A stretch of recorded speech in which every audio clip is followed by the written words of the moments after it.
Thank you to the attendees that we have on the call right now. What we'll do as we go through this presentation on Carbeat and the nuances and and some of the features that we have embedded within this system, we'll do some quick introductions. I'll start. My name is Ryan Ross. I'm the business services manager for the eastern half of the United States. I cover from Maine all the way down to Florida. I've got a lot of talented business services consultants that I have the privilege of leading on my side of the world. Been with AXO for 15 years and can remember the early days of the conversations that we had 5 years ago on what it would be like to take what was then a manual driven process and then turn it into what we have today. So I just, again, want to tell everybody thank you for being here and look forward to getting into the subject matter. Rochelle? Hi, my name is Rochelle Schutte. I've been with AkzoNobel for about 2.5 years. I have 30 years in the industry with the automotive industry experience. Formerly worked with management systems. Finding Carbeat a really kind of interesting tool for the shops. I think Carbeat complements what management systems sometimes don't do as well. So again, very excited. Appreciate everybody joining that's here. Obviously the video we are recording, so I just want to let people know. And I also want to kind of extend, Bob Gilbert was not able to attend today. So again, I'll be kind of filling in with Ryan on the reporting side. Awesome, and thank you very much for that. Bob was originally scheduled to be with us today. Bob is one of a small number of people who actually has his name on the patent for this product, but as she said, he couldn't join, and Rochelle is more than capable of filling in when needed. So, and I forgot, I'm the business services technical manager, so I support Brian, his team, the western part. I also work with Europe with Carbeat and with the development of Carbeat. So awesome. What we're going to do is we're going to have a combination of just a very small number of slides combined with a live demonstration of the product. So, we believe you guys will get the better bang for your buck, allowing us to kind of walk you through some features of how the product acts and as well as covering some of the new advancements we made just within the last year. So, Rochelle, if you would, just pop over to the next slide. So, you guys know you run body shops, production communication traditionally, it can be inefficient, it can be inaccurate, it can be labor intensive. We've all had those conversations where, Mrs. Jones calls asking for a update on the status of her car, and we end up talking to 7 or 8 people in order to even get back to Mrs. Jones.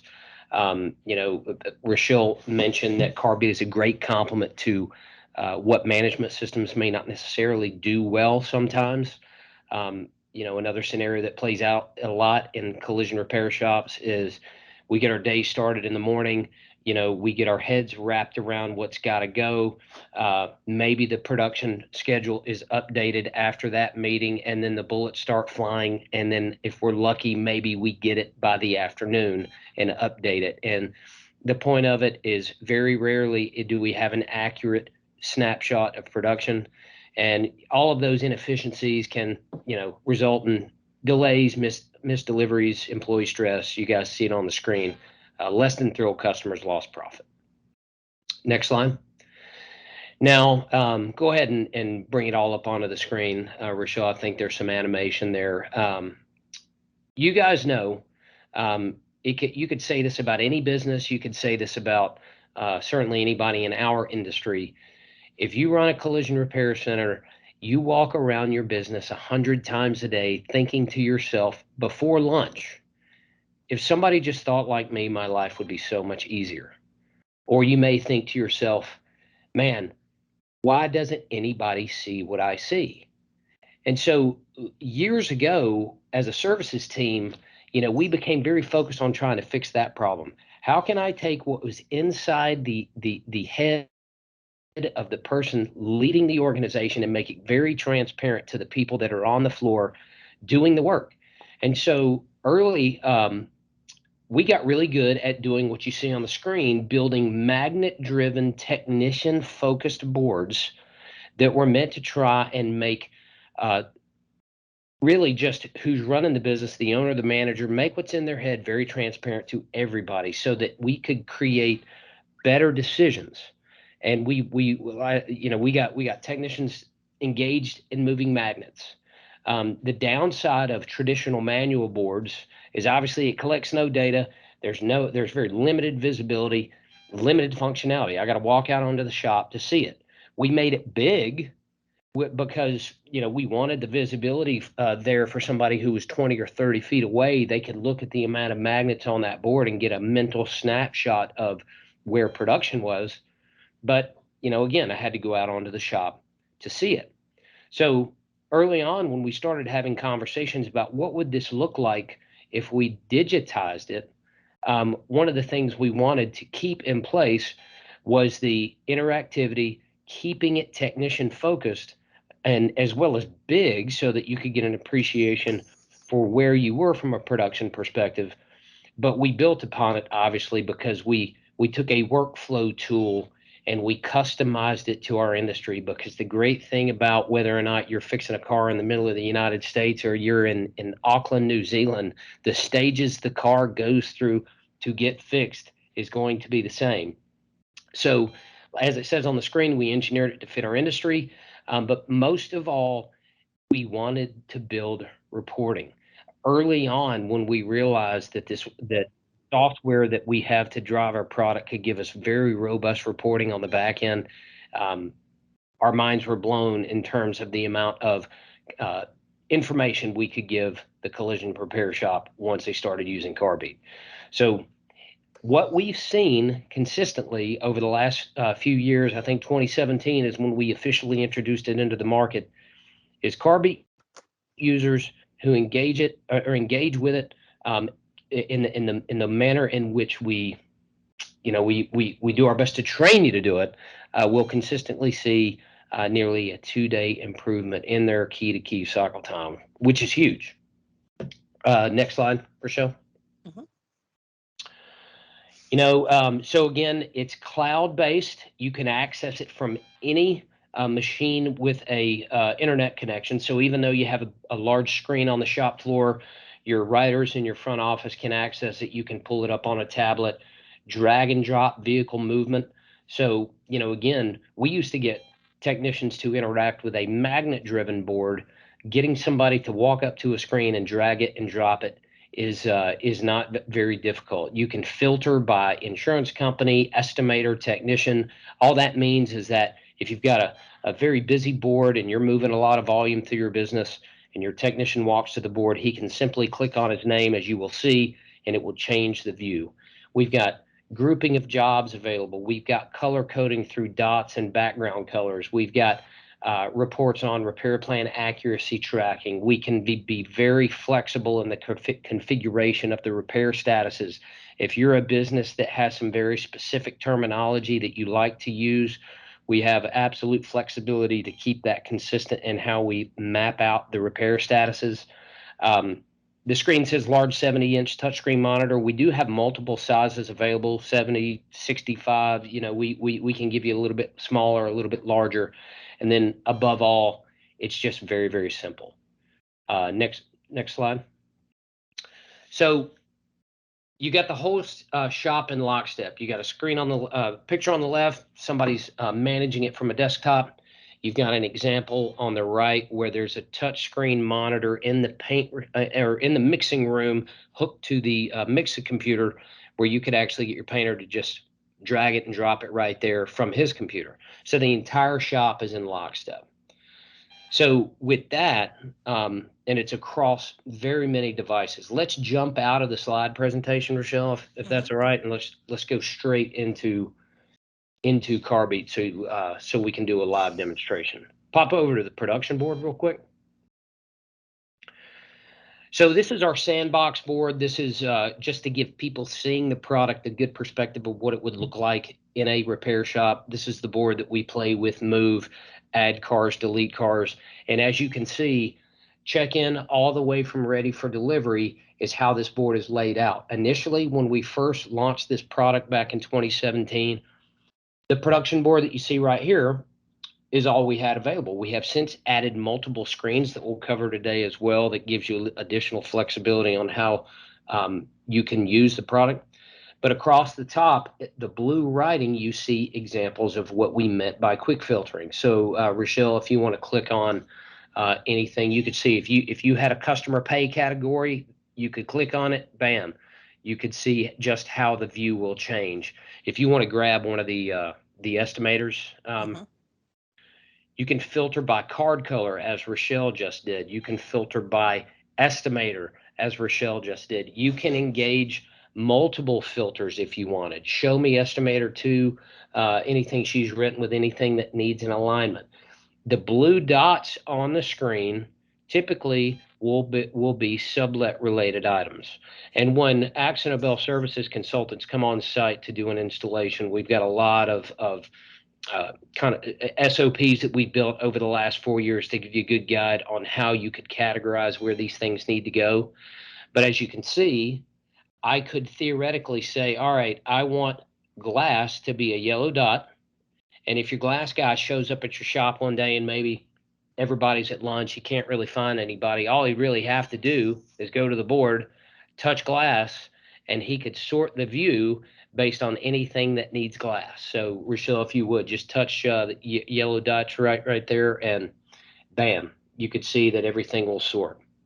Now, some of the new features that we've added, as you look across the top, you see under each repair status, you see the actual quantity of vehicles that are in that status listed.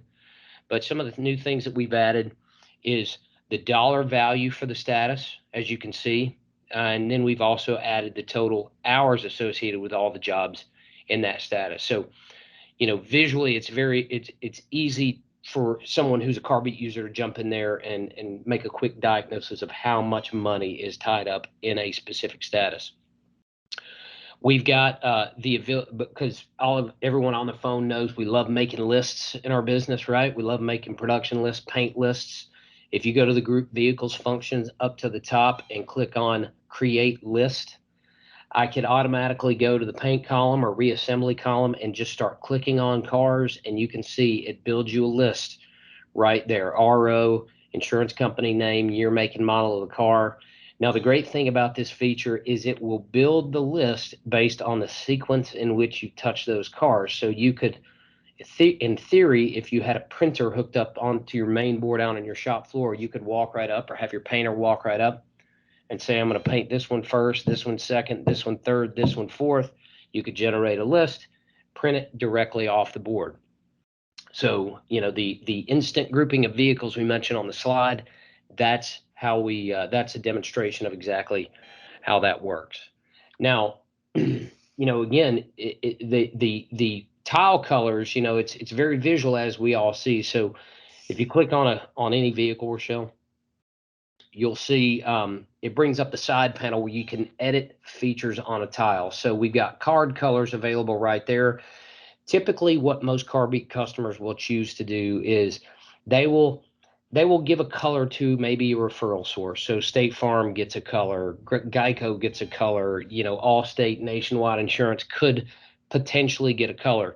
This is where you would turn it on, turn it off. This is also where you could turn dots on, turn dots off. You could see those listed at the top as well. You can very quickly edit information from this screen. As you can see, Rochelle is kind of hovering by some of the fields where you can very quickly edit something and then hit the check mark, and then that will change. You can also go down to the very bottom. You can add comments. So if a part is missing, you can add a comment. It leaves a timestamp. As you can see, anybody that goes in there and has access to the board, they can add a comment and we'll have a record of it. We can even add attachments. You could drop a copy of the estimate in here so that someone could pull that up. You could theoretically add pictures here as well. You could add pictures of damage. We do have examples of shops that do that as well. Now, also from this screen, if there's a particular issue that maybe, let's just say you want to flag a vehicle for, if you go to the three dot ellipsis up on the top right of this same area, you could go down, click on add flag or add flag in a comment. And so if you click on that, you could go in and type whatever it is, hit add, and you're going to see a red flag is going to pop up in the top left of that tile. And then you would have the ability to go back and also filter by flags as well. If that, as an example, represented some sort of an issue in your shop, maybe, work stoppages of some kind. Now, I mentioned early on, this is the only thing we had. Some of our early adopters of Carbeat said, hey, look, we'd love to be able to schedule with Carbeat. So one of the first additions that we made was a planning board, as Rochelle will go to. So planning board overlaps with the production board. So you could theoretically have the planning board up at a CSR's desk, an estimator's desk. When that car drops off and it's ready to go in production, it's just a drag and drop with a mouse to the check into production column that you see to the far left, or excuse me, right, and that car is going to show up on the production board. You see Monday through Friday, it's a calendar view. It's going to track all of the hours and dollars or any information that you already have associated with the car. And it's going to be nicely aligned there for you to do all your incoming scheduling with it. So car shows up, you drop it to check in for the production, shows up on the board, you're good to go. Then you move it into repair planning, blueprinting, anything you want to do. You do have the ability to manipulate the cards from this screen as well. So you can edit the drop-off date. You can edit the make and model of the car. You've got a multitude. You can add the flags here as well. You could send it to the bottom of the swim lane, to the top of the swim lane. You've got a lot of flexibility here as well. Now, Rochelle, if you pop back over to production real quick. Again, we're constantly trying to improve what our customers are using. So early on in the life of the product, there's a lot of discussion around, hey, when that car hits ready for delivery, in reality, there's a lot of administrative tasks that are taking place to get that car ready to go home. So for that reason, we have a delivery board. So an idea around how you could potentially use a delivery board.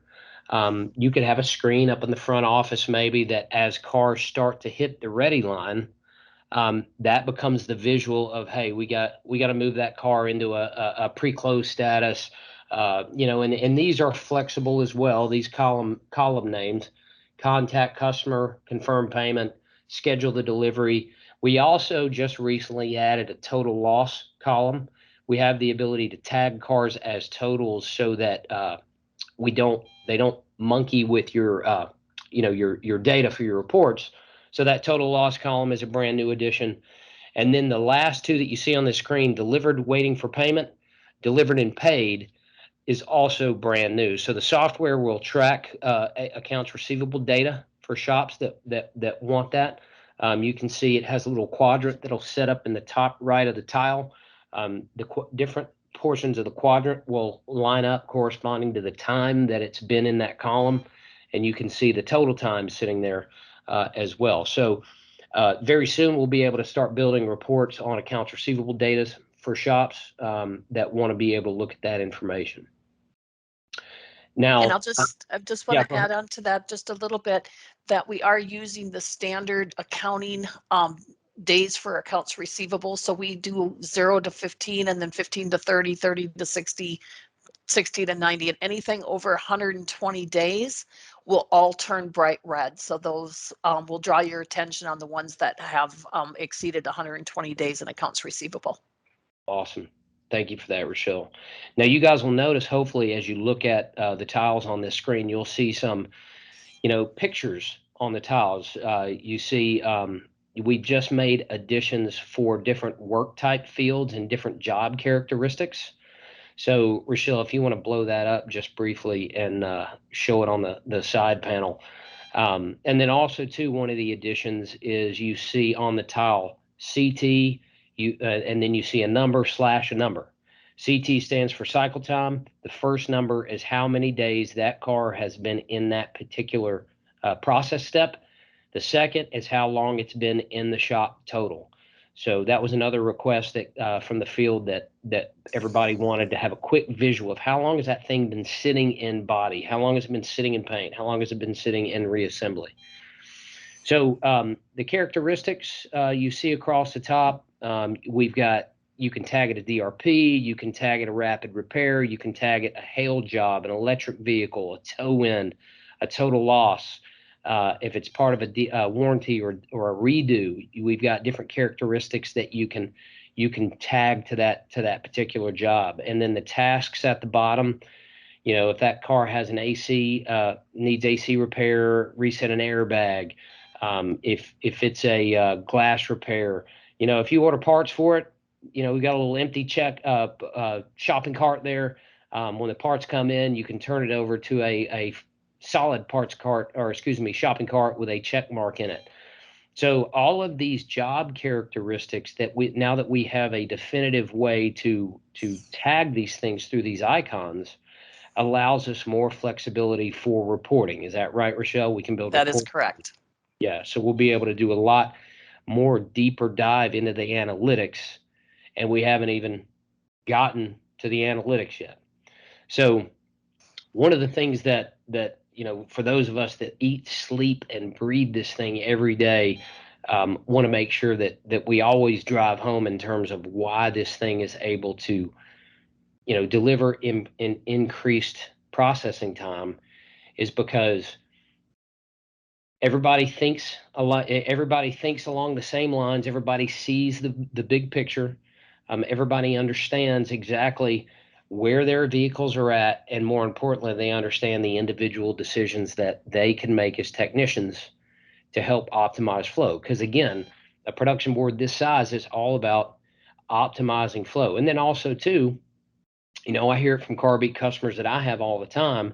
One of the reasons why they love it is it creates the social pressure that is required to, increase our employees, give a, give a crap, whatever you want to call it. They understand that they can't hide on Carbeat, and so it creates that extra get up and go to make sure that that things continue to move. And that's why we'll see. That's what we internally call the magic trick. Why are you able to see 2 days improvement in cycle time? It's because it's the social pressure, it's the psychological aspects of being able to display information like that, and then influence decision making. So with that, Rochelle, do you have anything else that you want to add?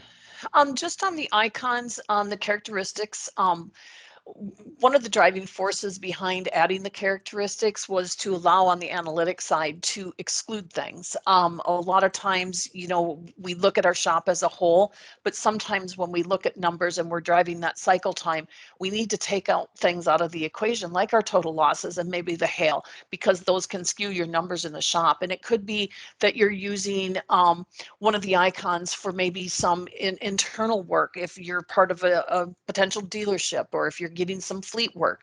Those can all kind of skew those overall cycle time numbers. So by having those characteristics, you can include them or you can exclude them from a lot of your analytics.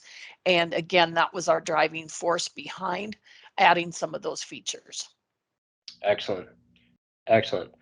So why don't we jump over to Tableau real quick, and let's go to departmental cycle time. So as we said, everything is date stamped. The act of dragging and dropping a vehicle from one department to the next, we capture all that processing time. So as we wait for the internet here to catch up, what you're going to see is the departmental cycle time for a 4-week running average versus a 52-week running average, and this is part of the standard reporting that every Carbeat customer gets. So if you think about a lot of the data that is available to people in our industry right now, it's great data. If I've got a management system that I'm paying a lot of money for, it's great data. One of the biggest issues is not very intuitive. So as you look across the screen here, if I've got a 4-week average versus a 52-week running average, and then I've got processing time displayed there, it's easy to have your eyes drawn to, okay, well, why is it taking me 2.2 days versus 1.6 days to get parts? And these reports will align with the processing steps on your board. Why is it taking 3.3 days to actually that I think that was waiting for authorization. I just said that's parts. Yep. Why is body the way that it is now?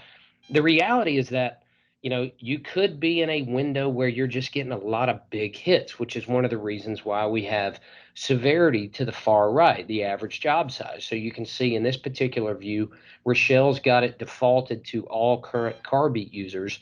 You can see for the last 4 weeks, the average job size that a Carbeat customer is repairing is $3,841 versus $3,300 roughly for the last 5 to 52 weeks. Now, if this is you and it's your shop and you go, okay, well, I want to jump in. If it's taken me 3.3 days to get parts, I want to know why. So if you click on the last 4 weeks, just in that red box, what it's going to do is it's going to display all of the repair orders for the last 4 weeks at the bottom of the screen. Now, what's cool is we've got the reports kind of preemptively set to where it's going to show you 15 ROs right off the bat. But if you look to the right of the screen, you could change that if you wanted. You want to run it up to 30, 35 ROs. But what you're seeing right there is repair orders, and this would be specific to a shop, repair orders for the last 4 weeks on how long those things waited for parts. And while I won't ask Rochelle to do it, if you wanted to, you could click on those ROs. It would take you back into the production board, and you would be able to see the specifics of that job, customer name, year, make, and model, any notes associated with that vehicle. If you want to know exactly why something is the way that it is from this report, you would have flexibility to jump back in and do it. Now, you may notice if you look at the left side of the screen, this is where you can toggle back and forth between the different characteristics. So as Rochelle said, I can take out hail. I can take out everything if I wanted. I can change the display of the processing time based on the choices from that drop down. Also in that drop down, it's including the post-production processing time from the delivery board. I could take that out. I could say, hey, I just want to look at production. I don't want to look at any processing time off the delivery board. And so you'll see the report will think a second and then it will display there. You also have that you can look at it by vehicle type. You could look at it by task type, make, model, work provider. If you had enough history in there, in theory, if you had somebody bebop into your business one day and maybe they had $1,000 or less on their car, it's a drivable hit. It's a 2018 Chevy Malibu insured by USAA. If you had that history in there, you could search by year, make, and model and job size, engage all those filters, and be able to show a customer exactly how long it takes you to fix that make, that model from that insurance company that fits those job parameters. So you could get that specific in terms of the information that you showed. Also, too, because you can sort it by work provider. If you notice the top right of the screen, we've got some options up there, one of which is subscribe. So if you had a theoretical situation where you have a work provider that it's coming to you saying, hey, we need you to get better, whatever, we need you to speed up, you could go in there, hit subscribe. You could set this report to be in your inbox every Monday morning at 8 o'clock if you wanted to. If you had to make sure that you were pleasing whatever master you had to please in that moment, you can set push reports to come to your inbox to do just that. So, Rochelle, let's pop out of this report. And also, too, real quick before you do, I'm sorry, you can download from here as well. There's a download option over there. If you want to skip that, you can PDF these views. You can drop them into PowerPoints. You can take a snapshot of them as an image. So you can grab anything that you want here. And we've had a lot of examples over the last 5 years of shops that have done just that. So, Rochelle, let's go over into that improvement analysis folder, and let's go to waiting for parts. Yeah. So what you're going to see here is this is a set of, I believe, 4, maybe 5 reports total that are going to look at that are going to look at different areas of your business. This one particularly is going to be a waiting for parts analysis. So what you're going to see there on the screen is the top makes and of vehicles that your shop would fix. The blue bar is how long that car is in your shop total, how long it takes you to fix that make, and then the red bar is going to be how long it takes you to get parts for that vehicle. Then you're also going to see a the volume that that make represents within your business, and then you're going to see the average job size of the make. So example that I heard from a shop out in California a couple of years ago. Southern California, most of this gentleman's workforce commutes across from Mexico. He looked at this report one day, and Nissan was an issue for him. It was a large portion of his overall volume. Probably, I think it might have been 10, 11%. It's taken him 2.5, 3 days to get Nissan parts. He took a snapshot of this view, sent it to his Nissan dealer and in an email and said, "Hey, why is it taking you guys so long to get me my parts?" Well, it turns out it wasn't an issue with them. It was an issue with the shop, actually, in terms of when they got their orders in. So just by one email, he was able to fix a problem that was going to impact, like I said, I think it was 10 or 11% of his overall volume, just like that. So, and again, you could get way more specific here, like Rochelle showed on the other report. You could exclude different characteristics. You could sort this by make, model, work provider. You could sort it by body technician, paint technician, vehicle type. You can change the time period. So this is very flexible in what it's able to show as well. If you go to the left, just right there to waiting for approval, Rochelle, this is going to be the exact same report, but it's going to be from an insurance company perspective. So you're going to see the top insurers that a shop does work for. The blue bar is how long that insurance company's vehicles take to get repaired. The red bar is how long it takes for them to give you authorization to fix it. So in our I feel like I'm constantly saying post COVID, although I don't think you could say that yet. But in the current reality that we're living in, with a lot of home based adjusters, authorization times are tough, right? So this would be an example of how you could click on and just click on the Red Barn State Farm there, Rochelle.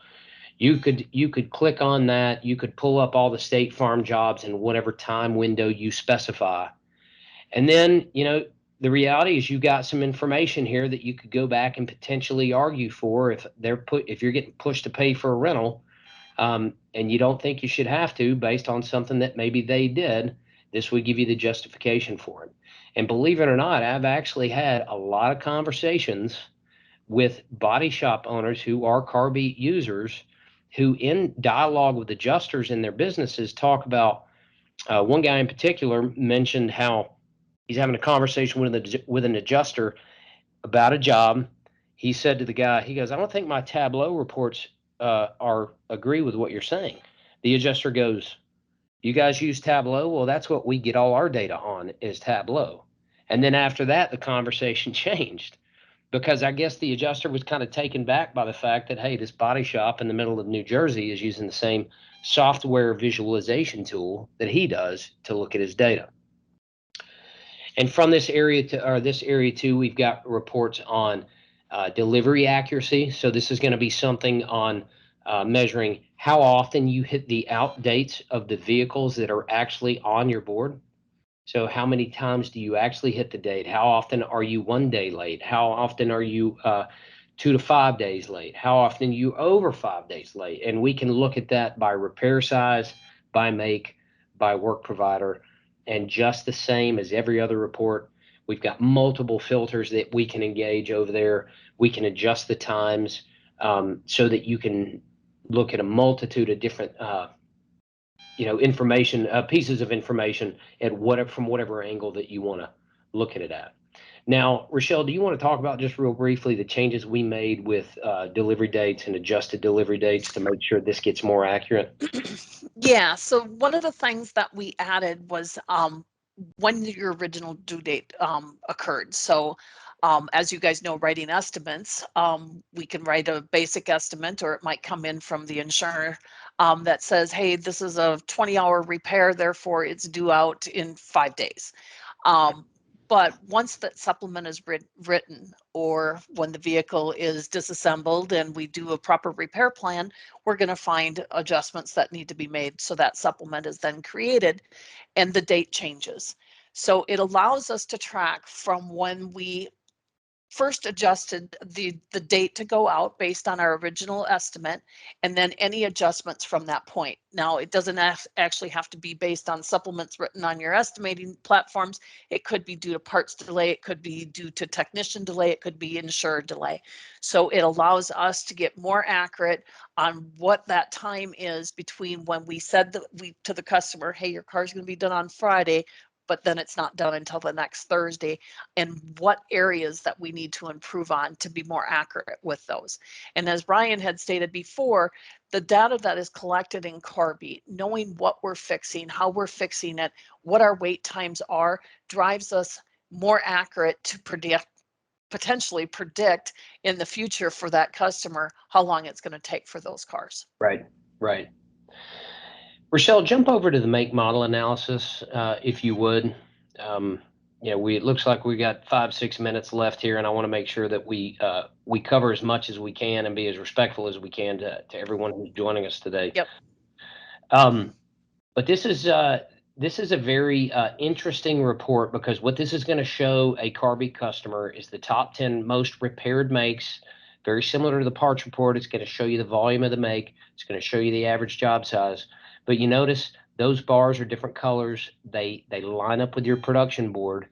And so what you might actually find in a case like or in this particular report, because of the parts availability issues that we have today, you may say, man, if I get this particular make of vehicle, I might run for the hills. That might be one of those rare circumstances where I send this down the street. And you can see as Rochelle hovers over the bars there, you're getting the average parts waiting time for all those makes and models of vehicles.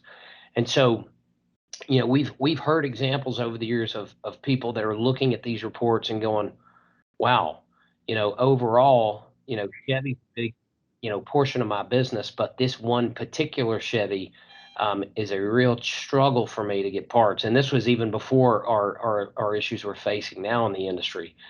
So being able to make better decisions on whether or not this is even a particular model of vehicle you even want to touch, you could potentially make that decision based on how that model looks in this particular report. And using this report too helps us set that expectation to the customer better. So customers always hear what they want to hear. So when, we say, hey, your car should be done on Friday, but we might have a parts delay, we're able to predict that better by saying your car is not going to be done till next Thursday due to maybe a part situation with that particular OEM supplier. Right, right. Let's jump back out to Carbeat's report USA, and let's go to repair plan accuracy. So while she pulls that up, this report is triggered from a field on Carbeat when you go to edit a vehicle. And Rochelle, if you would pop over to production quick, and we can just kind of show that. So typical scenario, car shows up in reassembly, we're missing a part. You can go right here under repair plan accuracy. You can tag missing small parts, clips, fasteners, broken R&Is, or gone from the accident parts, or potentially other. So you could tag it directly from here if you're a technician, and then it's going to generate this repair plan accuracy report on the back end. So this is going to give a running tally January through December of any given year for a Carbeat user, of the amount of total repair orders versus the ones that were tagged as inaccurate, giving you an accuracy percentage. And so you see a list on the right of the screen of all the individual inaccurate orders. So the reality is, if you're using this tool and you're generating this report and you're looking at this and you've got missing clips, then obviously we got to have a conversation about why are we continuously missing clips. Broken R&I is another one. You can look at it by technician, by painter. You can look at it by writer. You can look at it in any time window that you want. And this is one of the only leading indicators in this industry. The better you are at repair plan accuracy, the better you're going to be from a profitability perspective. And so this was one of the central reports that we knew we wanted to build back when we were first conceiving what Carbeat would look like. We wanted to have the ability to create this data. So with that, I've got 11:43. Are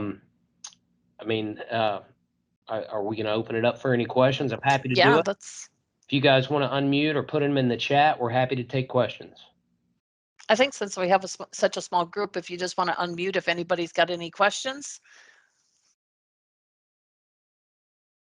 I'm good. Okay. A couple things I'll add real quick, and Rochelle, fill in any things that I don't.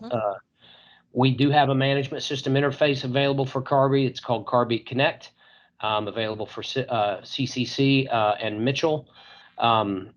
We're constantly tweaking that, improving that.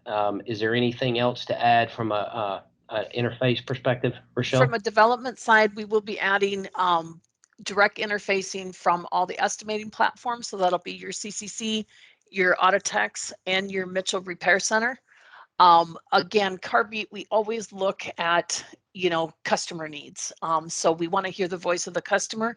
So recently, as part of the Carbeat team, we are now going to the voice of the customer. We want to hear what those customers' needs potentially are as we go forward with developing.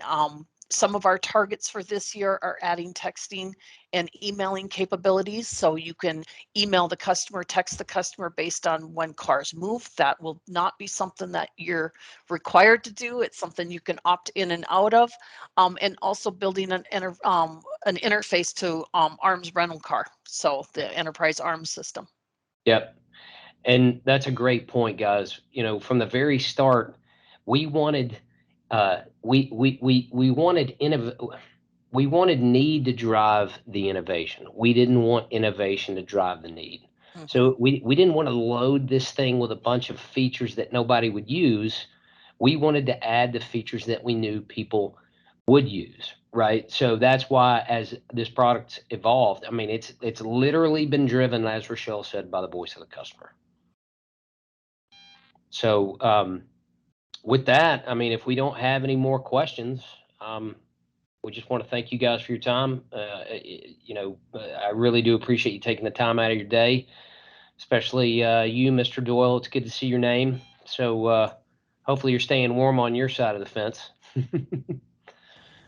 Now, Ryan, I thank you for everything here today. I wasn't sure what was going to happen, but this is a good shot of what the system is all about. I do have a few questions. Okay. So you did just say that the system will have the texting and or email capability to update the customer? Yes, that is targeted for our second quarter. Okay. And it is something that you'll opt in and out of, right? Because not all customers want to be communicated that way, nor do you always want to notify your customers based on, a status move, right? Somebody could move something accidentally, so you can opt in and out. So I guess the main question I have is, what do your customers do that use, so we use CCC1 for production and move the car and they get the updates.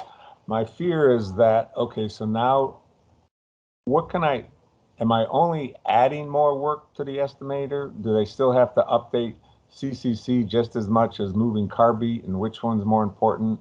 And also, as being a dealer, we have CDK to contend with as well. So that's always been my fear of adding another system layer to the process. How do people manage that? Rochelle, you want to answer it, and then I'll yeah. So first of all, I think that all three do something different, right? So let's kind of tackle CDK a little bit. CDK is your accounting system, right? So what it does on your accounting side is, the most important, right? So that's got, that's going to happen regardless. So to me, when you're in a dealership environment, I usually take that out of the equation because you don't have a lot of choice but to use it, right? No, I agree. It's useless. It's the least effective. Right, But exactly. yes, But you have unfortunately, to use it. it You pays do the have to bills. use it. Yes, Yep. I'm with you.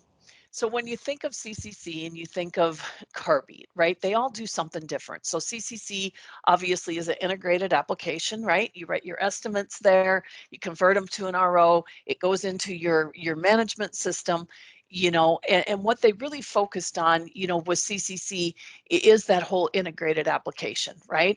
And it works great when you use CCC. Where it doesn't always work as well as when you have, again, third party to them, which would be Autotex or Mitchell, coming into that. So again, you're still kind of going through that same process. You're EMSing something, you're importing it in, or it may auto import depending on the settings. And again, remember with CCC too, a lot of what is tied there, they're a great system, don't get me wrong, but it's also tied to more of what the insurers, are demanding from you guys as the shop, right? Carbeat separates that. We don't work for the insurance companies. We're not tied to the insurance companies. We want this to work for you in your shop, right? As far as how you actually move production and not being dictated by the insurer, right? And again, we have to work with them, don't get me wrong. But again, we want Carbeat to work with you guys. And everybody is a little bit different. You take a package like CCC and, they're huge, but it's a canned package, right? This is what you get, right? Carbeat allows the flexibility to where you can say, you know what, this is how I run my business, right? Working with your service consultants, obviously, we're there to advise, but really it allows you to really design this how you want to run your production.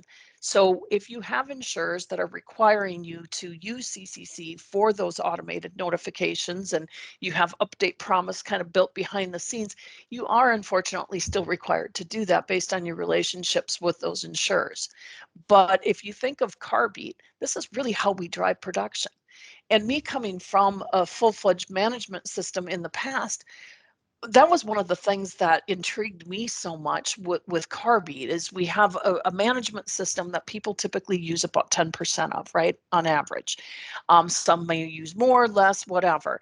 And then the things that they didn't do so well was the scheduling, and running of production. And let's face it, I mean, if we can't get cars through our production, we're not making any money, right? And the key for everybody, I think, at the end of the day is to move more cars through and see where our bottlenecks are. Typically it's paint and detail. A lot of times we'll bottleneck. Sometimes it's waiting on approval, and everybody's a little different. So I never think of it as a duplication of work or a redundancy, because I think that Carbeat provides something that CCC doesn't, and I think they can truly complement each other. Yeah, and Tim, I guess the only other thing that I would add is because it's meant to be a technician-facing tool. Mhm. Theoretically, while you might have only small pockets of time during the day where the management system is an accurate reflection of where cars are, in theory, Carbeat would always be right. So, a lot of the best practices that I would tell you about the people that are currently using it, and I know the kind of volume you guys move. Um, typically what you'll see is dual screens at a desk where one's got Carbeat on it, one's got CCC, and Carbeat would dictate updates to the production schedule within CCC. So I would tell you that right now in the U.S., probably I guess knowing the volume, like I said, that you guys move, the largest dealership that I know of that is currently using it, and they actually don't even use the CCC interface. Right. Has two locations, and they're both probably doing $1 million plus a month out of each location. So, that's kind of what we see is if you use it, if somebody's using it the way it's intended, this thing is in theory going to be right virtually all the time and an accurate reflection of where cars are currently sitting. All right, gotcha. Thank you. And on the enterprise interface coming, will that have a stop button? So that's a good question, right? Because most of them don't, right? So in discussion with enterprise, it is potentially possible. So we are looking at actually having that stop button. A lot of times, you know, those limitations don't always come from us. They come from enterprise themselves saying that, hey, we need you to acknowledge that VIN number is correct. So we are in current discussion with them on using that stop button, because that is an extra step that you guys have to currently do. Okay, that'd be great. And then Yeah. can you make the actual reservation? Yes. Okay. Yes, that we can do. So, Cool. and again, kind of, you know, like I said, it's all on, you know, what they're willing to allow people to do and how it's really developed. So those are all things that, you know, some management systems do make those reservations, some of them don't. And again, it's a choice that was made. The other thing that I really want to point out, you know, when you, again, I use CCC for my husband's business, you know, and you know, write his estimates. So I'm very familiar with the CCC side, and you know, and with Mitchell. But you know, again, remember, they are a very large company. To call CCC and ask them to tweak something for your needs is probably not going to happen, right? Because they have to look at the 11,000 customers that they currently have just on their management. And that's not even their estimating, you know, and they have to think of those 11,000 customers, right? And so when they develop something, it's kind of a little bit, they're going to do it for what's best, you know, for them, you know, and the 11,000 customers are going to kind of have to fall into line with that. You know, for us, because of the Carbeat platform, we're able to customize so much more and more so immediate. We have a great development team. I mean, in some cases, we can turn around enhancements fairly quickly, but more customization is almost instantaneous. And I don't want to take up too much time, but that scheduling part, does everybody use the scheduler that's using Carbeat? Not everybody. I think it depends on needs, on how they do it. You know, in the integration with CCC and with Mitchell right now, if they put in you know, a schedule in date, it comes onto the planning board. And then what they do is they sort those accordingly. So right now they sort if, you know, what's kind of in first. So this one is going out 7 weeks. We can customize your board. If you schedule out further than that, we can put on 8 weeks, 12 weeks, whatever is needed. So it usually starts on the CCC side if you're using the integration, or on the Mitchell side. It just really depends, but not everybody uses the planning board. It becomes a preference, right? Yep. Gotcha. Thank you. And so you could, you know, in theory, have the production and just the delivery board if that's what you chose. Our earlier customers, you know, as Ryan said, back in 2017, when they adopted, you know, into Carbeat, they still are just running with strictly a production board, but that's what works for them. So again, that's where a little bit of the flexibility comes in on how our users use Carbeat. Yep. Awesome. Great questions, Tim. And thanks for contributing, and you know, to everybody else. If there's no more questions, we'll give you the rest of your day back. Thank you, everybody, for joining. Thanks again.